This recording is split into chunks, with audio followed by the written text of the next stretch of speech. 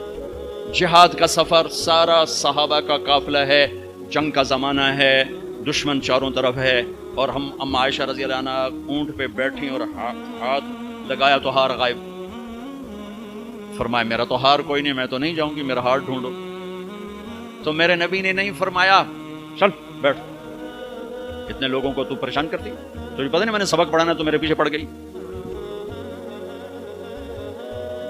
طلبہ میرا انتظار کر رہے ہیں. آپ نے کہا بھائی عائشہ کا ہار ڈھونڈو. سب ڈھونڈنے میں لگ گئے. شام ہو گئی، سورج چھپ گیا اور ہار نہیں ملا، اور اس کے بعد تلاش بند ہو گئی. اندھیرے میں کہاں ملے گا؟ اب کیا ہوا؟ پانی رات کو عشاء میں ختم ہو گیا، فجر کی نماز کا وقت داخل ہونے والا ہو گیا، اور پانی کوئی نہیں، تیمم کی آیات نہیں اتری. لوگوں نے ابو بکر کو تانے دینے شروع کیے، تیری بیٹی کی وجہ سے اب نماز کا کیا بنے گا. ابو بکر غصے میں آئے اما عائشہ کے خیمے میں. تو اللہ کے نبی گود میں سر رکھ کے سو رہے تھے. اب آپ تو باپ تھے، تو آ کر اب بول تو سکتے نہیں، اور چہرے سے دوری تیری وجہ سے ہو، اور یہاں پسلی میں ماری انگلی، زور سے انگلی ماری. تو کہتے میں ایسے سخت ہو گئی تاکہ میرا بدن حرکت نہ کرے کہ کہیں اللہ کے نبی اٹھ نہ جائیں. تو چہرے سے غصے کا اظہار کر کے، اور تو اللہ نے آیات تیمم اتاری. اس موقع پر تیمم کی آیات پہلی دفعہ 8000 سال میں یہ ہونے لگا ہے.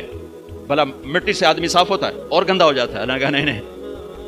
فتیمم، چلو تیمم کرو. اب سارے صحابہ میں خوشی کی لہر، اور سعد بن عبادہ کہنے لگے اے آل ابو بکر، یہ پہلی تو نعمت نہیں ہے جو تمہارے گھرانے کے طفیل ہمیں ملی ہے، اس سے پہلے بھی بڑی نعمتیں تمہارے گھر کی طفیل ہمیں ملی ہیں. اللہ نے تیمم کی آیت اتار. میرے نبی نے قافلے کو نہیں چلایا، یہاں تک کہ حضرت عائشہ نے کہا اچھا یا رسول اللہ اب چلیں، ہار کو چھوڑیں. پھر میرے نبی چلے، اور جب اونٹنی کو اٹھایا تو ہار اس کے نیچے پڑا ہوا تھا. وہ سارا باہر ڈھونڈتے رہے، ہار نیچے چلا گیا تھا گر کر. یہ میرے نبی کی زندگی ہے. یہ مینگل صاحب سے کہتا ہوں پڑھائیں، مفتی نعیم سے کہتا ہوں یہ زندگی پڑھائیں، کہ ان کی بیویاں ان کو دعائیں دیں، ان کے ماں باپ ان کو دعا دیں، ان کی اولاد ان کو دعا دے. وہ باپ نہیں ہے جس کو دیکھ کے بچے ڈر جائیں، وہ تھانے دار ہے، تھانے دار بیٹھا ہوا ہے. وہ استاد نہیں جس کو دیکھ کے شاگرد ڈر جائے، وہ تھانے دار ہے.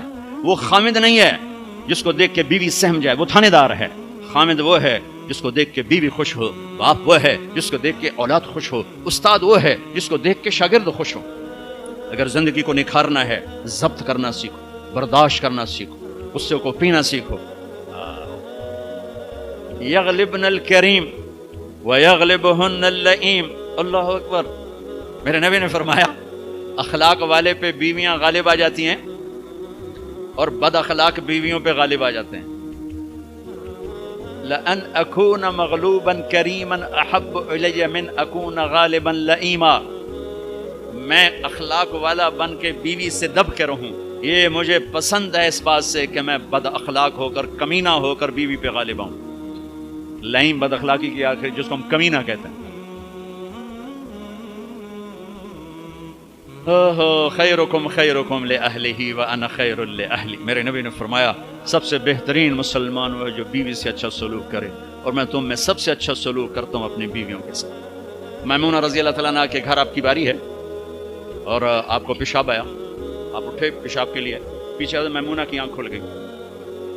تو انہوں نے دیکھا بستر خالی، تو ان کو نا نفس نے چکر دے دیا. ان کے جی میں آیا کہ اللہ کے نبی مجھے چھوڑ کر کسی اور بیوی کے پاس چلے گئے. تو انہوں نے سوکن پنا غالب آیا، سوکن تو سوکن ہی ہوتی ہے، تو سوکن تھی، انہوں نے کہا تھا مجھے چھوڑ کے دوسری بیوی. اور خیال تھا حضرت عائشہ کڈی لگا تھی. اللہ کے نبی واپس آئے تو دروازہ بند. آپ نے دستک دی، میمونہ میں ہوں، دروازہ کھولو. کہا میں نہیں کھولتی. ہم نے کہا کیا ہوا؟ کہا مجھے چھوڑ کے دوسری بیوی کے پاس جاتے ہیں، باری میری ہے. آپ نے کہا اللہ کی بندی انی حاقن، مجھے زور کا پیشاب لگا تھا، میں اس لیے گیا تھا. کہا نہیں کوئی پیشاب نہیں ہے، مجھے پتا ہے. آپ نے کہا میمونہ میں اللہ کا رسول ہوں، میں کبھی خیانت کر سکتا ہوں؟ پھر ان کو کرنٹ لگا، اوہ یہ میں نے کیا کیا؟ تو اللہ کا رسول. پھر ڈرتے ڈرتے دروازہ کھولا، پتہ نہیں اللہ کے نبی کیا کریں گے. آپ اندر آئے اور مسکرائے اور جا کر اپنی